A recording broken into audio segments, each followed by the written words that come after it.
परशुराम भवन सेक्टर 37 चंडीगढ़ में पितृपक्ष में श्रीमद् भागवत कथा हो रही संपन्न। कथा के दूसरे दिन आचार्य ने दिया बयान तथा विपिन जैन लोगों से की अपील। पंछियों को आजाद रहने दे, पिंजरे मत डालें। वरिष्ठ संवाददाता सुनील कुमार पांडे की रिपोर्ट। नसुल पांडे, आप देख रहे हैं भागवत 17। जैसा कि परशुराम भवन सेक्टर 37 चंडीगढ़ के अंतर्गत भागवत कथा श्रीमद् भागवत कथा पितृपक्ष के उपलक्ष्य में संपन्न हो रही है। तस्वीरें आप देख सकते हैं। जैसा कि पहला दिन आज बीत चुका है। आचार्य जी से जानते हैं कि आज के कथा का मुख्य क्या उद्देश्य रहा। जी आचार्य जी, जैसे कि आज पहला दिन कथा के अंतर्गत संपन्न हुआ, आप इस पर क्या कहते हैं? देखिए, पहले दिन में जैसे वैसे आपसे मैं बताना चाहता हूँ कि पितृपक्ष में ये भागवत कथा रखी गई है। जी। वैसे आप देखें तो पूरे भारतवर्ष में पितृपक्ष में भागवत कथा करने का विशेष महत्व है, क्योंकि पितरों के उद्धार के लिए ये सबसे अधिक मानी जाती है। जी।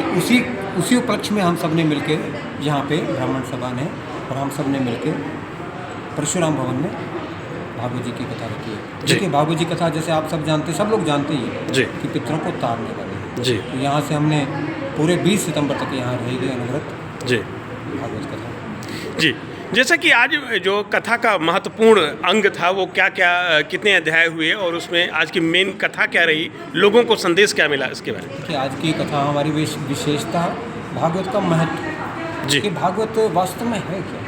जी। हम इतना समय यदि 7 दिन की कथा में लगाएं, भक्त लोग आकर बैठते हैं तो क्यों बैठना चाहिए? क्या कहीं ऐसा तो नहीं समय व्यक्त कर रहे हैं? बिल्कुल सर। कोई ऐसा तो नहीं है कि नहीं? तो इसलिए आज ये बताना था कि भागवत है क्या, इसका प्रयोजन क्या है, सुनने से लाभ क्या है। जी। तो ये सब चीज़ों को पहले दिन ही हम क्लियर कर देना भक्तों के मन में, तो उन्हें सुनने की जिज्ञासा बढ़ जाती है। तो यही सोच कर इसीलिए भागवत का पहले दिन महत्व रखा जाता है। तो सभी ये परंपरा बनी है हमारे संतों के द्वारा, ऋषियों के द्वारा, तो उसी का निर्माण हम भी कर रहे हैं। पितृपक्ष में बहुत सारे भक्त यहाँ पे आज एकत्रित हुए और भगवान श्री कृष्ण के भजनों का आनंद ले रहे थे। बहुत सारी पब्लिक यहाँ पे आई, आप उनसे क्या अपील करते हैं सर? देखिए, हम ये चाहते हैं महाराज कि जब इतनी भागवत हो रही है तो मन में ईर्ष्या द्वेष जी, आप जानते हैं ना। बिल्कुल। देखिए, सबसे अधिक यदि भागवत कथा सोशल मीडिया के माध्यम से, आप लोगों के माध्यम से, चैनलों के माध्यम से इतना प्रचार प्रसार तो महाराज पहले भी कभी नहीं था। फिर तो इतने अपराधों में कमी क्यों नहीं आती, जानते क्यों? जी। इसलिए क्यों हम कथा जिस प्रकार से श्रवण करने जानी चाहिए उस प्रकार से श्रवण करने शायद हम नहीं जाते।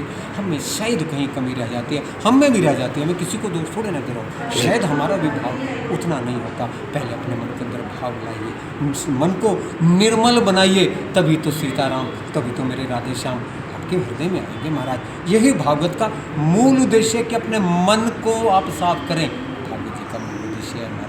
भारत 17 से बात करने का धन्यवाद। जी सर, जैसे कि वर्ड फ्रीडम को लेकर आप यहाँ पहुँचे हैं श्रीमद् भागवत कथा के अंतर्गत, आप इसमें सर क्या कहते हैं? सभी को प्रणाम। सबसे पहले मैं अपने आप को सौभाग्यशाली मानूंगा कि पितृपक्ष में भागवत कथा के मध्य मुझे आज आने का सहयोग मिला, आज अवसर मिला। और बर्ड फ्रीडम डे यानी पक्षी स्वतंत्रता दिवस के माध्यम से लोगों को जागरूक किया जाता है कि जैसे हम आज़ाद हैं वैसे पंछियों को पिंजरों में कैद ना रखा जाए, वो भी एक प्राणी है। दूसरा, पितृपक्ष की माध्यम से मैं बात करूंगा। हमें नहीं पता ये रहस्यमयी दुनिया है, क्या पता हमारे ही कोई पूर्वज आज किसी पक्षी के रूप में कहीं पिंजरे में बंद हो और हमारे छोटे से प्रयास से वो कहीं पिंजरे से आज़ाद हो जाएं और स्वतंत्रता की उन्मुक्त गगन में उड़ान भर सकें। जिस प्रकार 1947 में हमें आज़ादी मिल गई, हमारे लिए हमारे पूर्वजों ने युद्ध करे, उन्होंने शांति का मार्ग भी अपनाया, क्रांति का भी मार्ग अपनाया, सब ने अपने अपने तरीके के मार्ग अपनाए। और पर चाहिए थी स्वतंत्रता, चाहिए थी आज़ादी।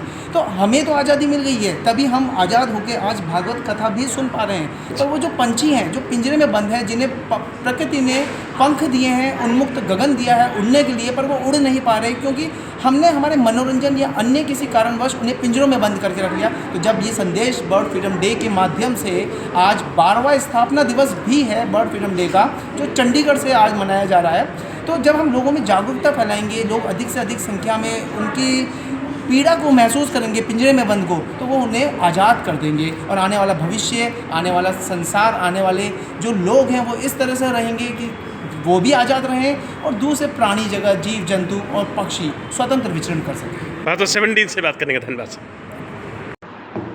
लेटेस्ट अपडेट पाने के लिए हमारे चैनल भारतवर्ष 17 को सब्सक्राइब करें, शेयर करें और बेल आइकन दबाना बिल्कुल ना भूलें।